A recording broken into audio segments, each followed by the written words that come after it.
Hi hello എല്ലാവർക്കും പുതിയൊരു വീഡിയോയിലേക്ക് സ്വാഗതം. അപ്പോൾ നമ്മുടെ ഈ വർഷത്തെ ഫസ്റ്റത്തെ വീഡിയോ ആണ്. അപ്പോൾ എല്ലാവർക്കും ഹാപ്പി ന്യൂ ഇയർ. ഇനി അങ്ങോട്ട് ഈ വർഷം സ്ഥിരമായിട്ട് വീഡിയോസ് ഇട്ട് വരണമെന്നാണ് ആഗ്രഹം. എല്ലാം നടക്കുമായിരിക്കും. എല്ലാവരുടെ ആഗ്രഹങ്ങളും നടക്കട്ടെ ഈ വർഷത്തെ. അപ്പോൾ നമുക്ക് ഇന്ന് എന്താണ് ചെയ്യാൻ പോകുന്നതെന്ന് നോക്കാം. ഇന്ന് ഞാൻ എൻ്റെ കല്യാണ ബ്ലൗസിലെ വർക്ക് എങ്ങനെയാണ് ചെയ്യുന്നതെന്നാണ് കാണിച്ചു തരാൻ പോകുന്നത്. നമ്മുടെ മെഷീൻ എംബ്രോയ്ഡറി ആയിരുന്നു കല്യാണ ബ്ലൗസിലെ സാരി കല്യാണ ബ്ലൗസിലെ വർക്ക് എന്ന് പറയുന്നത്. കണ്ടോ, ഇതായിരുന്നു കല്യാണ ബ്ലൗസിലെ വർക്ക്. കണ്ടോ, അപ്പം ഇത് എങ്ങനെയാണ് സിമ്പിളായിട്ട് നമ്മൾ ചെയ്തെടുക്കുന്നതെന്ന് നോക്കാം. സിമ്പിൾ വർക്കാണിത്. ജസ്റ്റ് കുറച്ച് മെഷീൻ വർക്കൊക്കെ അഡ്ജസ്റ്റ് ചെയ്ത് വീതി കൂട്ടിയൊക്കെ ചെയ്യാനറിയാമെന്നുള്ളവർക്ക് ചെയ്യാൻ പറ്റിയ സിമ്പിളായിട്ടുള്ള വർക്കാണ്. കണ്ടോ, ഏറ്റവും സിമ്പിളായിട്ടുള്ള വർക്കാണ്. പിന്നെ ഇത് ഒന്ന് വരച്ചെടുക്കുന്ന പാട് മാത്രമേ ഉള്ളൂ, അല്ലാതെ സിമ്പിൾ വർക്കാണ്.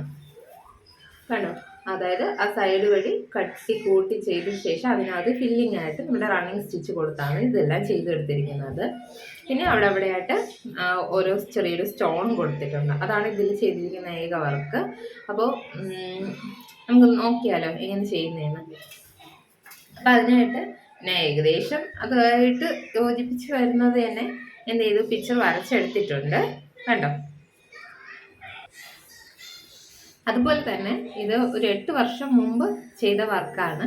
8 വർഷം മുമ്പ് എന്നെ പഠിപ്പിച്ച ടീച്ചർ തന്നെയാണ് ഈ വർക്ക് ചെയ്ത് തന്നത്. ആദ്യം തന്നെ ആ സെൻറ്ററിലുള്ള ഫ്ലവറിൻ്റെ ഔട്ട്ലൈൻ ചെയ്തെടുക്കുകയാണ് ചെയ്യുന്നത്. ആ ബ്ലൗസിൽ അങ്ങനെയാണ് ചെയ്തിരിക്കുന്നത്. ഔട്ട്ലൈൻ ഒന്ന് കട്ടി കൂട്ടി എടുത്ത ശേഷം അതിനകത്ത് റണ്ണിങ് സ്റ്റിച്ചാണ് കൊടുത്ത് ഫില്ല് ചെയ്തിരിക്കുന്നത്. അതുപോലെ തന്നെ നമ്മൾ ആ ഫ്ലവർ അതേ സെയിം ഫ്ലവർ തന്നെയാണ് വരച്ചെടുത്തിട്ടുള്ളത്. എന്നിട്ട് അതിനകത്ത് ഇതുപോലെ സെൻറ്ററിലായിട്ട് ചെറിയ ലീഫ് പോലെയുണ്ട്. അതാണിപ്പോൾ ചെയ്തുകൊണ്ടിരിക്കുന്നത്. ആ ഫ്ലവറിൻ്റെ താഴേക്കുള്ള ലീഫുകളും ഇതുപോലെ തന്നെ സ്റ്റിച്ച് ചെയ്ത് കൊടുക്കുകയാണ് ചെയ്യുന്നത്. കണ്ടോ, ഇതുപോലെ 2-3 ലീഫുണ്ട്. അത് കഴിഞ്ഞിട്ട് വീണ്ടും ഇതിൻ്റെ ബാലൻസ് ഫ്ലവറിൻ്റെ പെറ്റൽസ് ചെയ്ത് കൊടുക്കുകയാണ് ചെയ്യുന്നത്. ഏറ്റവും സിമ്പിളായിട്ട് ചെയ്യാൻ പറ്റുന്ന വർക്കാണിത്. ഇപ്പോൾ നമ്മൾ അതിനകത്ത് റണ്ണിങ് സ്റ്റിച്ച് കൊടുത്ത് ഫില്ല് ചെയ്തെടുക്കുകയാണ് ചെയ്യുന്നത്. ഓരോ പെറ്റൽസിനകത്തും എന്ത് ചെയ്യുന്നു, റണ്ണിങ് സ്റ്റിച്ച് കൊടുത്ത് എടുക്കുകയാണ് ചെയ്യുന്നത്. കണ്ടോ, ഇതുപോലെ ജസ്റ്റ് അടിയിൽ വല്ല കുരുങ്ങിയ വല്ലതും നിങ്ങൾക്ക് ചെയ്യുന്നുണ്ടെങ്കിൽ ഒരു കാര്യം ചെയ്യുക. ആദ്യം സ്റ്റിച്ചിങ് നിർത്തിയിട്ട് ആ ഫ്രെയിം ഒന്ന് ജസ്റ്റ് അങ്ങോട്ടും ഇങ്ങോട്ടും ഒന്ന് നീക്കുക. അപ്പം മടിയിൽ എന്തെങ്കിലും കെട്ട് വീഴുന്നുണ്ടെങ്കിൽ അത് പെട്ടെന്ന് നിൽക്കും. ഇല്ല എങ്കിൽ അത് പെട്ടെന്ന് സ്റ്റിച്ച് ചെയ്തുകൊണ്ടിരിക്കുകയാണെങ്കിൽ ഇത് അങ്ങോട്ടും ഇങ്ങോട്ടും ഫ്രെയിം നീങ്ങുകയില്ല, കെട്ടാവുകയും ചെയ്യും മടിയിലെങ്കിൽ. പിന്നെ ഭയങ്കര പാടാണ്. അപ്പോൾ അത് നിങ്ങൾ അഡ്ജസ്റ്റ് ചെയ്യുക. ഈ വിചിത്ര സിൽക്കിൻ്റെ പോലത്തേക്ക് മെറ്റീരിയലിൽ ചെയ്യുമ്പോഴത്തേക്കും, അതായത് അത്രയും കട്ടി കുറഞ്ഞ് മെറ്റീരിയലിൽ ചെയ്യുമ്പോഴാണ് നമുക്ക് ഈ പ്രശ്നമൊക്കെ വരുന്നത്. അപ്പോൾ ഒന്ന് പെട്ടെന്ന് അതിൻ്റെ തുന്നിപ്പോകാൻ ചാൻസ് ഉണ്ട്. അപ്പോൾ അതൊക്കെ ഒന്ന് അഡ്ജസ്റ്റ് ചെയ്ത് നോക്കുക. ഈ ഡിസൈൻ ഫുള്ളോടെ ഒരേ രീതിയിൽ തന്നെയാണ് വന്നിരിക്കുന്നത്. ഇപ്പോൾ ലീഫിൻ്റെ ആയാലും ഫ്ലവറിൻ്റെ ആയാലും അതിൻ്റെ ഔട്ട്ലൈൻ ഒന്ന് കട്ടി കൂട്ടി ചെയ്ത ശേഷം അതിൻ്റെ ആ ഫ്ലവറിൻ്റെ ലുക്ക് ഇങ്ങനെയാണ് വരുന്നത്. ഇതുപോലെയാണ് ആ ബ്ലൗസിൽ സ്റ്റിച്ച് ചെയ്തിരിക്കുന്നത്. ബാക്കിയെല്ലാം തന്നെ ഇതുപോലെ തന്നെ ഔട്ട്ലൈൻ കൊടുത്തെടുത്ത ശേഷം നമ്മൾ എന്ത് ചെയ്യുന്നു, അത് എനിക്ക് ഈ ലീഫ് ചെയ്തപ്പോഴത്തേക്കാണ് ജസ്റ്റ് ഒന്ന് പണി കിട്ടിയത്. ഒന്ന് അടിയിൽ പിടിച്ചായിരുന്നു. അപ്പം ഈ തുണിയുടെ ഇഴകൾ വന്നിട്ട് ജസ്റ്റ് ഒന്ന് നീങ്ങിപ്പോയായിരുന്നു. പിന്നീട് അതൊക്കെ അഡ്ജസ്റ്റ് ചെയ്ത് സ്റ്റിച്ച് ചെയ്തെടുക്കുകയാണ് ചെയ്തത്.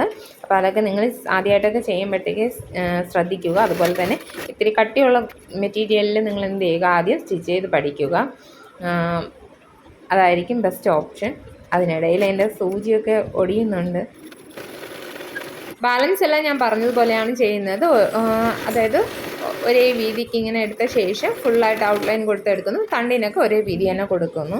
എല്ലായിടത്തും ഇതേ രീതിയിൽ തന്നെയാണ് ചെയ്യുന്നത്. ലീഫിൻ്റെ സെൻറ്ററിലായിട്ടൊരു കുഞ്ഞൊരു തടുപ്പ് വന്നിട്ടാണ് എന്ത് ചെയ്യുന്നത്, അതിൻ്റെ ബാലൻസ് റണ്ണിങ് സ്റ്റിച്ച് കൊടുത്ത് ഫില്ല് ചെയ്തെടുക്കുന്നത്. അങ്ങനെ ഫുള്ളോടെയും ഇതുപോലെയാണ് ചെയ്തെടുക്കുന്നത്. ഏറ്റവും സിമ്പിളായിട്ട് നമുക്ക് എളുപ്പത്തിൽ ചെയ്യാൻ പറ്റുന്ന വർക്കാണ്.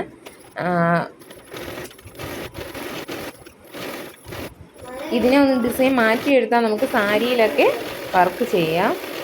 അതുപോലെ തന്നെ വേറൊരു സന്തോഷമുള്ള കാര്യമായിരുന്നു 2025 ഞാൻ മെഷീൻ എംബ്രോയ്ഡറിയുടെ ക്ലാസ് ആരംഭിച്ചത്, ഓൺലൈൻ ക്ലാസ്സായിട്ട്. അപ്പോൾ അതും കുഴപ്പമില്ലാത്ത രീതിയിൽ പോകുന്നുണ്ട്.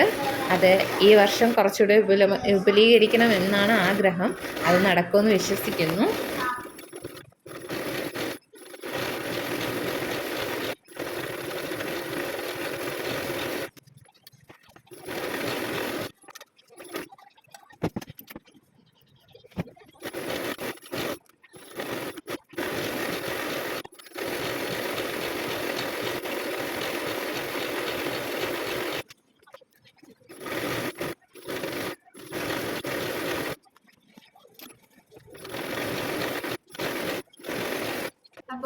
സ്റ്റിച്ച് ചെയ്തതിൻ്റെ ഫൈനൽ ലുക്ക് ഇതാണ്.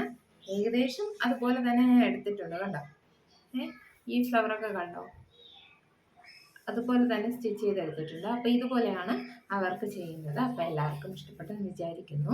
അപ്പോൾ ഇന്നത്തെ ഈ വീഡിയോ എല്ലാവർക്കും ഇഷ്ടപ്പെട്ടെന്ന് വിചാരിക്കുന്നു. ഇഷ്ടപ്പെട്ട ലൈക്ക് ചെയ്യാനും ഷെയർ ചെയ്യാനും കമൻറ്റ് ചെയ്യാനും മറക്കട്ടെ. അടുത്തൊരു വീഡിയോ കാണുന്നവരെ ബൈ.